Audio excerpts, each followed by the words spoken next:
Hello and welcome to this week's edition of the Green Wisdom Health Show. I'm Janet Lewis. And I'm Dr. Lewis. And we are here to answer the burning questions in your mind, which many of you have burned questions into ours this week. So thank you very much.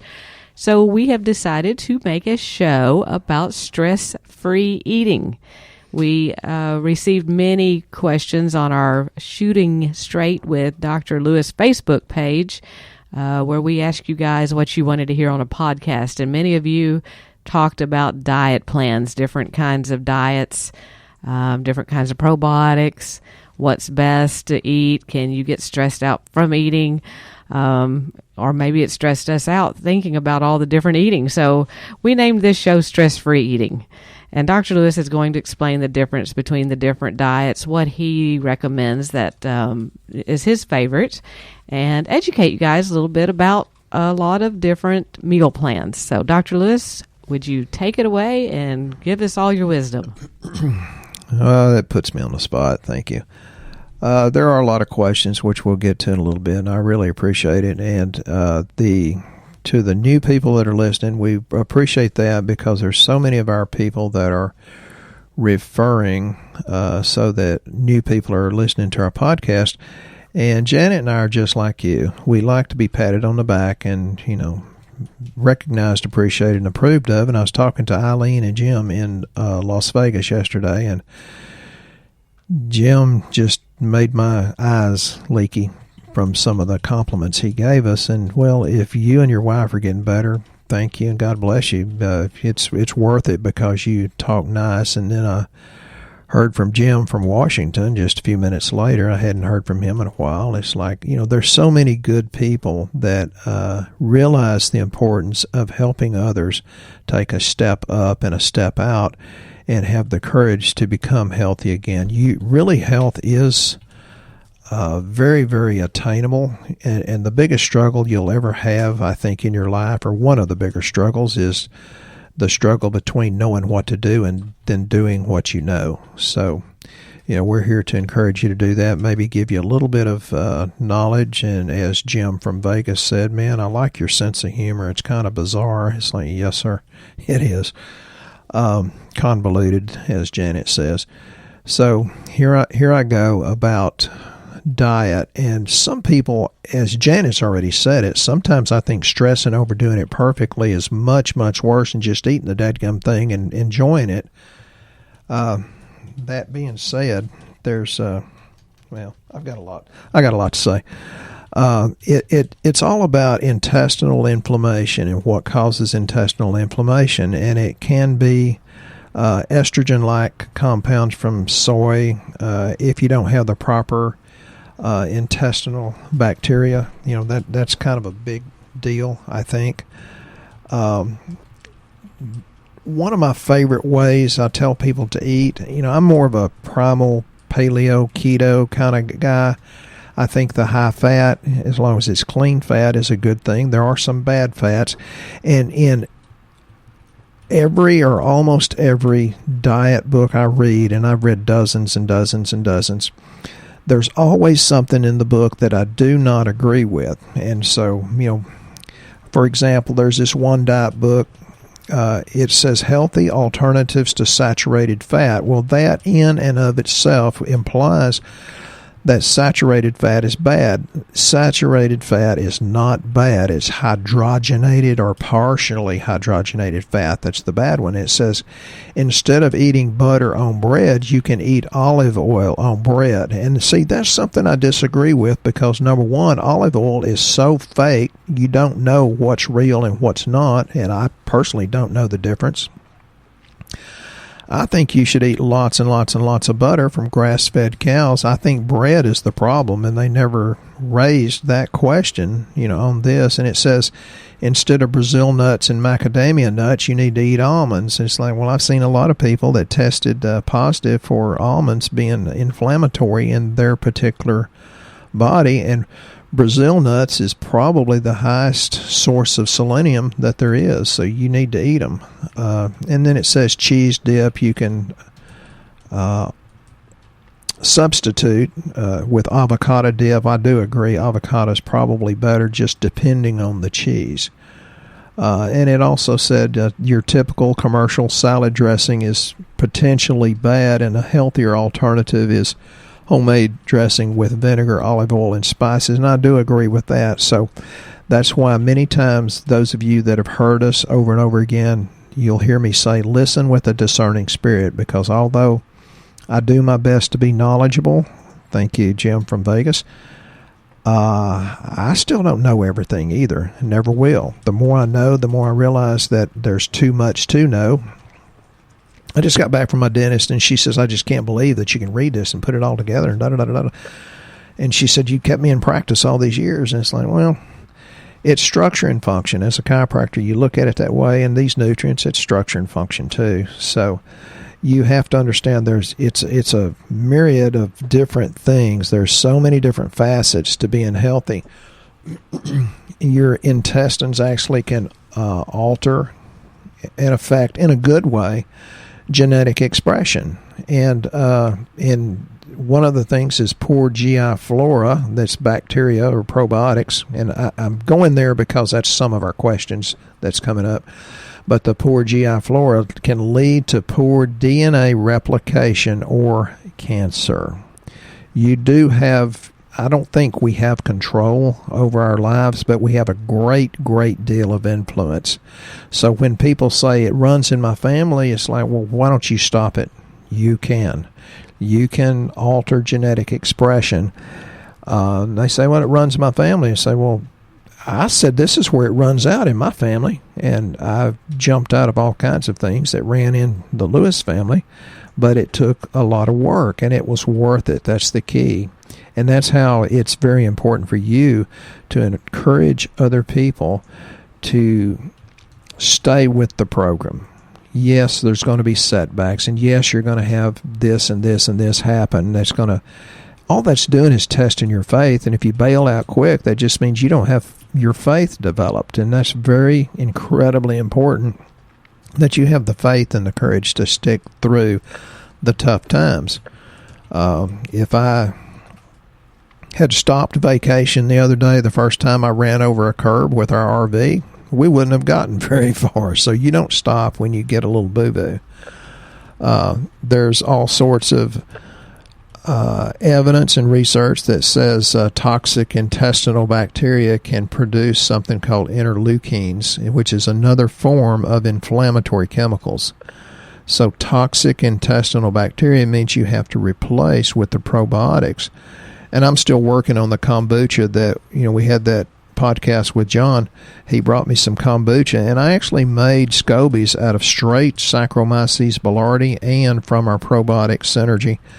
So this, talking about toxic intestinal bacteria, that particular research comes from Journal of Immunology and Free Radical Biological Medicine. So this is real research. This is not your typical Google search. There's a lot of opinions on there that is very, very skewed in the wrong direction. It's not fair and unbiased. The other thing is, with gut bacteria, you need to stay the heck away from sugar. And I read in another diet book that it's okay to do some sort of artificial sweetener. I think it was sucralose, and it's like, no, and heck no. But you've got to quit the stressing over trying to do it exactly correctly, because that's not exactly possible. Now, you want to do it as correctly as possible, but don't stress over being perfect, because being a perfectionist is not a good thing.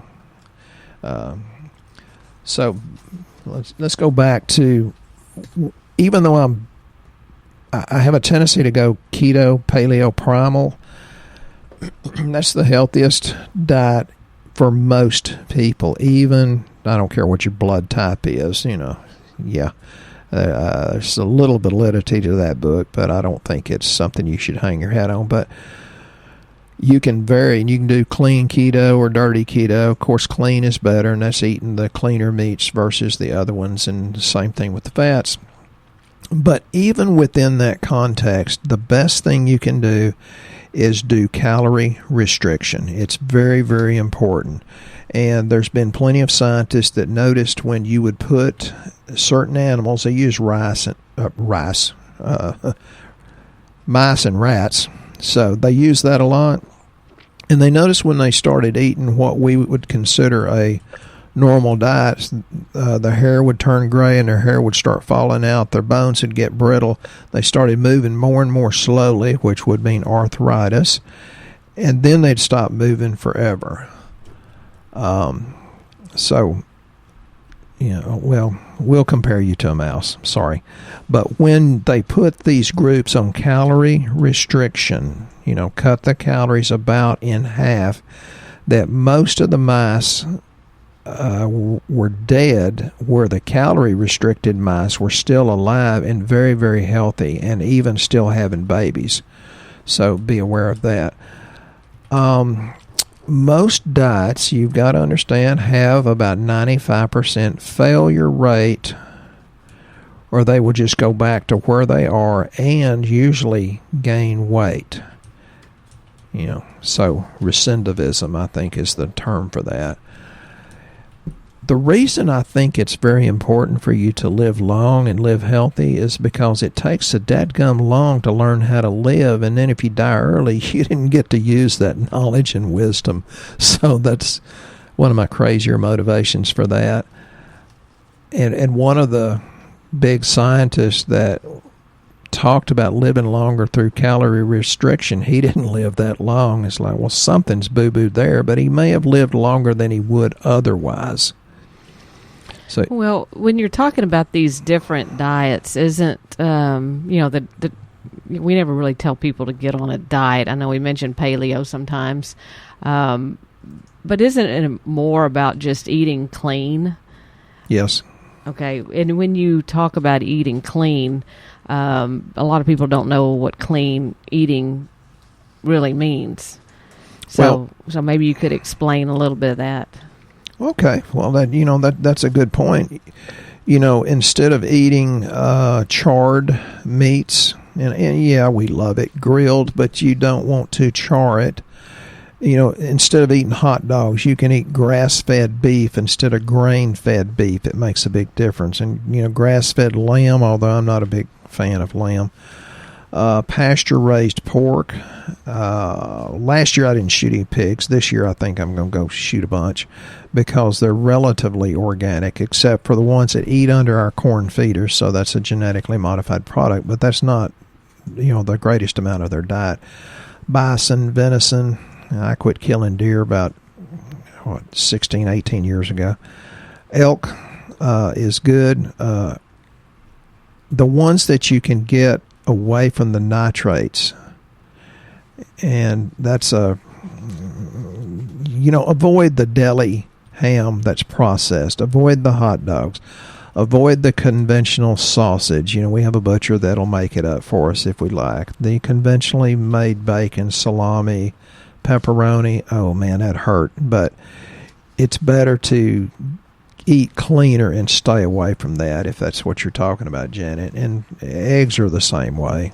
Right, and the good fats and staying away from the sugars and doing the whole grains, correct? Well, yeah, and back a while back, I had a bunch of chickens, and of course I don't just get chickens that'll lay enough eggs for us. I get chickens that'll lay enough eggs for 10 or 12 families, because that's what I do. I overdo things. But the fat composition of a free-range chicken is much, much better, and it's got several times more vitamin E. It's got lower cholesterol, even though cholesterol is not a problem. It's got higher levels of omega-3s versus omega-6s, and that's one of the big issues, is we have too many omega-6s and not enough omega-3s, and that's why I've even got vegans and vegetarians that will take our fish oil, because they know the importance of the omega-3s. And I don't care how much flax you eat, you're not going to get enough omega-3s out of flaxseed, even though I still consume that too, but it's just not enough. You want it you got to watch these labels. So they'll say free range, and it's like, well, they may give a chicken, 1 or 2 square feet. You want them 100% pasture raised. So you watch the things. Janet was talking about clean eating. Let me name just a few things here. Enriched bleached wheat flour. Well, they spray that stuff with glyphosate. If it's not organic, you shouldn't consume it. I'm not a big fan of grains, and that's why you see so many vegans that are not healthy, because they eat a lot of grains. Corn syrup, high fructose corn syrup, hydrogenated vegetable and or animal shortening, soybean, cottonseed, and or canola oil, and beef fat. Now, soybean, cottonseed, and canola, you need to stay the heck away from it. Canola's poison. Other things, soy protein isolate. Now, I've said many times, these supplement companies can isolate some really good products out of soy, but you don't want to eat the protein. Polysorbate 60, soy lecithin, soy flour, cornstarch, and that's from genetically modified stuff, cellulose gum, sodium stearoyl lactylate, natural and artificial flavors. Even though it says natural, many of the times it's something that's pretty nasty for you. Sorbic acid, then yellow number 5 and red number 40. Now, doesn't that sound like that's unclean eating? That makes sense. So just because it's pretty doesn't mean it's good for you. That list comes out of the Twinkies box.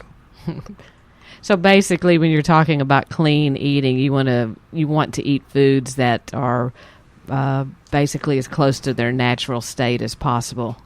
And by doing so, it will help decrease inflammation. It helps lower acidity, helps alkalize the body. It controls blood sugar levels, provides you optimum nutrients for what you're having. And then people say, well, I get tired of swallowing all these pills here. Well, that's why, because you're not getting optimum nutrients out of what you're eating. So the cleaner you eat, the less you have to take from us. Yay! Yeah, to a point. But I hear people say, well, I did your stuff for 7 months, and I never felt so good in all of my life. And I said, well, why'd you quit? Again, the hardest part is doing what you know. And that's why it's good to have someone there that's encouraging them, like that sweet couple from Las Vegas. This guy was telling his wife what to do, and it's like he was making some really, really good choices.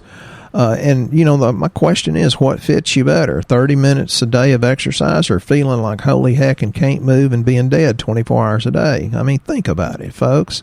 Yeah, clean eating basically helps with food allergies, heart disease, cardiovascular issues, arthritis, digestive dysfunction, which is some of our question, insomnia, depression, and anxiety, and leaky gut syndrome, and basically all forms of chronic disease just by eating clean. And I like giving supplements, and that's a good thing, but I tell people, if you're going to eat that junk, if you go through a drive-through window to get it, my supplements are not going to do nearly as much good as they should.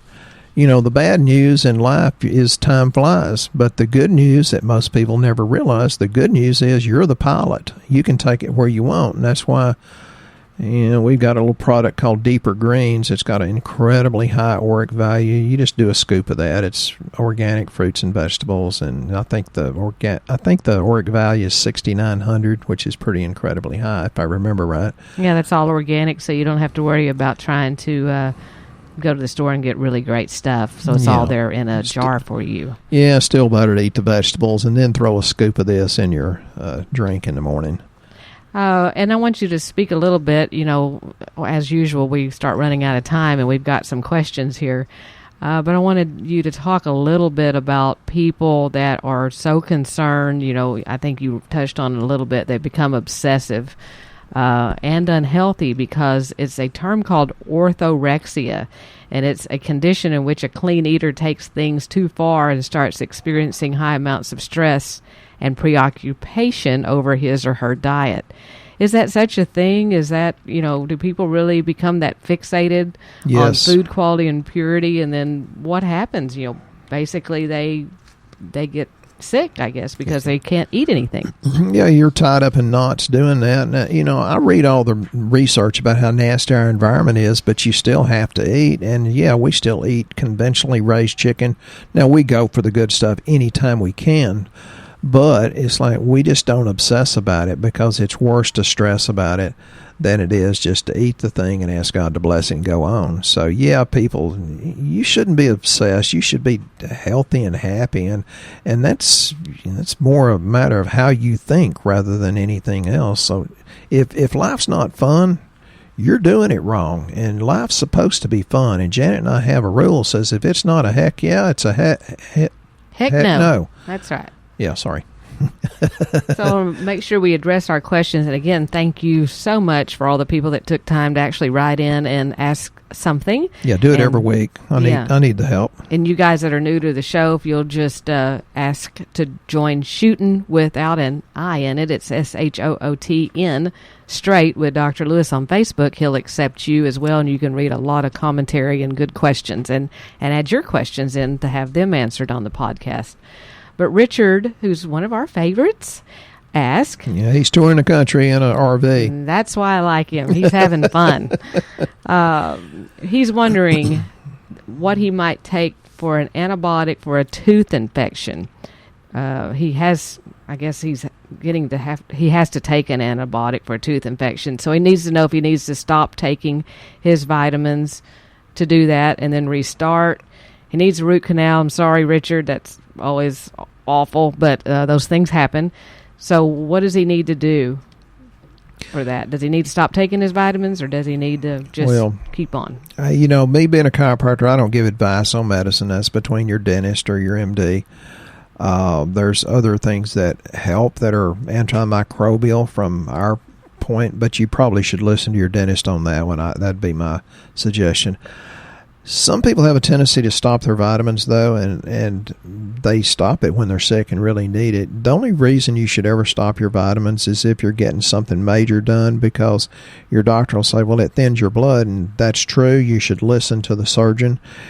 But the other thing is you can actually detox too fast. When my dentist was doing stuff on me, she says, man, I've given you enough to kill an elephant. And I said, well, give me a little bit more. I'm flinching. She says, I can't. And I thought, holy cow, I didn't stop my vitamins, so my liver's detoxing too fast, so the anesthesia did not work as well. So, yeah, if your doctor tells you to stop the vitamins, yes, absolutely do. That's a good point. And Debbie asked what the best diet is for diverticulitis. I know part of this is clean eating, so what's the other part? That's one of the things, Debbie, that you will get conflicting information on. The conventional wisdom is don't eat seeds and nuts and popcorn because the husk and kernels, and I think that's BS, and that stands for bacon sandwich. Clean bacon, though. I don't believe that, and then other people say eat a bland diet. Well, a bland diet is full of all kinds of stuff like wheat and flour, which gums up. I think that's worse. I think you should eat high amounts of low glycemic. That was one point I hadn't gotten to. Go low glycemic vegetables because of the high amounts of fiber and lots and lots and lots of water. And probiotics. We've got a new line that's absolutely kicking butt in a good way. I'm hearing good reports every day, literally, about the new different types of probiotics. Yeah, I can't believe there's so many different probiotic types and the things that they do differently. I mean, it's amazing how many different forms there are and what they address. So we'll talk about more of those. Diane wants to know what the best diet and supplements are for heavy metals, specifically mercury and lead. We have a lot of them out there that will do. I do like this one called Vital Detox because it has the cracked cell or broken cell wall chlorella. Then it has a patented thing, broccoli cinnolate, which is a broccoli extract, which helps with the environmental estrogen mimickers. And then it has a enzyme blend, and the enzymes are really, really good. I think Vital Detox is a good one, but the liposomal C is good. We have several that will help with the heavy metals. Very good. Okay. And Penny would like to know what the best order to address issues is. Do you do digestion first, detox pathways, parasites, mold, heavy metals? What do you do first? Where do you start? Hey, you start with lab, right? I think that's the smart way to do it. Digestion is almost always an issue, but if you increase proper digestion, you increase better elimination. The detox pathways, I look at the liver. I want the liver enzymes to be just near perfect, not too low, not too high. Although there's a lot of other detox pathways like the P450, which is greatly influenced by probiotics against parasites. As a chiropractor, I can't diagnose parasites, but if your eosinophils get very high and you have a bellyache like crazy, like the young lady from Alabama I talked to yesterday, she said, but I'm cramping. I said, yeah, but is your stomach better? She said, yeah. I said, that's your body trying to squeeze out something. When my eosinophils got up to 26, I passed a big ball of worms, and it's probably because I was, gutting a pig or, had chickens, who knows. We get these things, and if your digestion and hydrochloric acid is high enough, then it's going to eat the protein off yeast, fungus, virus, and parasites, and it'll be killed there rather than set up shop. So it varies a lot, Penny, as the order. It depends on the lab. And, she said mold, heavy metals. Just, there's two phases. One's detoxification, one's building. Usually we have to work on digestion and building, but it depends on the lab. And you talk about lab. For those of you that are new to listening to our show, we do not your doctor's office 1 to 3 panels because their hands are tied lab. We do 12 panels. That's our comprehensive panel minimum, so that we're not guessing at what's going on with you. And that way we have a better picture of your overall health. It's not just, one panel here and go, oh, well, I wish saw the rest of that so I could really tell what was going on. We don't like guessing. So that's what makes us different than everyone else. We take the guesswork out by running a low-cost lab, and that way we know where to start. And the products that we give you based on that lab, we do it across the United States at your local Quest Diagnostics. And based on that lab, we know where to start. And because sometimes people want to detox just like that. It's like they think, well, I'll just start detoxing. Sometimes your body's so sick, it actually needs to be built first. And without proper lab, you don't really know where to start. So if you're new to this, go to our website, greenwisdomhealth.com, fill out the health survey, and that way Dr. Lewis can actually help you decide where to start, and you don't have to guess at that either. Yeah, don't guess and don't do it on your own, because as smart as I think I am not smart enough to fix myself. So thank you for that question, Penny. Kelly, I'm going to let Dr. Lewis read this because I don't know how to pronounce this, but he said, how do I make my gut a friendly place for... Well, she's talking about something. Let's see if I can pronounce it. Akkermansia mucinophilia.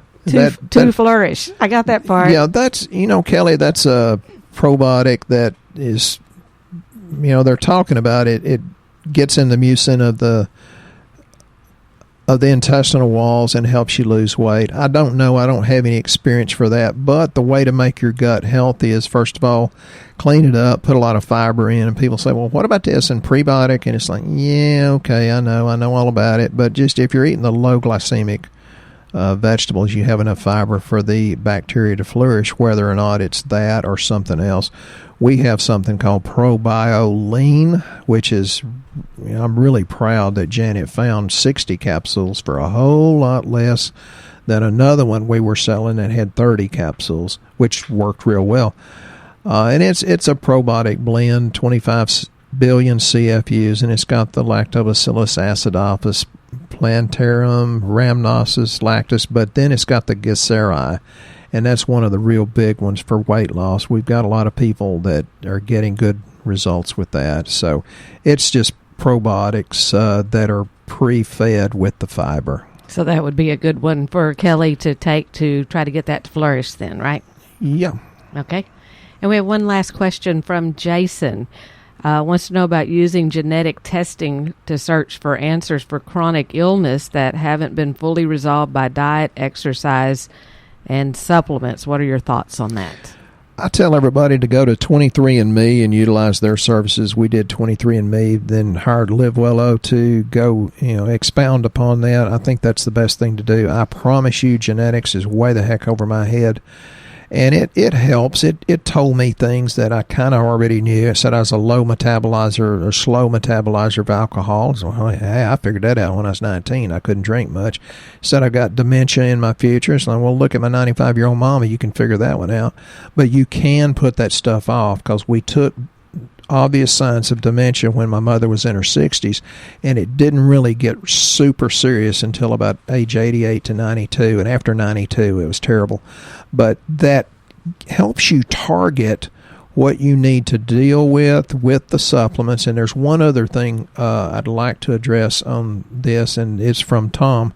Tom says, I want to be a guest and brag on you. It's like, well, Tom, come in anytime. We'll put you on. I like that very much. Oh, he's a sweetheart of a guy, and, you know, he gets great results because what does he do? Follows instructions. But then when people at his church follows instructions, they get great results too. So, folks, hope you've learned a little bit. Hope you've laughed a little bit. You know, life can be healthy. You're going to pay a little bit to be healthy, or you're going to pay a whole lot to be diseased. So let's work on health, and it can be much, much better. And then you're going to bless everybody that's around you. Keep those questions coming, folks, and please share our podcast with others if you've enjoyed it for yourself or you know someone that could benefit from it. And we'll be here next week on the Green Wisdom Health Show. Once again, our show has come to an end, but your hope in your health is only beginning. If you or a loved one are in need of a different outcome and are waiting for a brighter future, take the first step and go to our website and fill out the health survey. Please don't keep us a secret. If you know someone that could benefit from this podcast, please share this show with your friends and family. You are only one step away from a life worth living.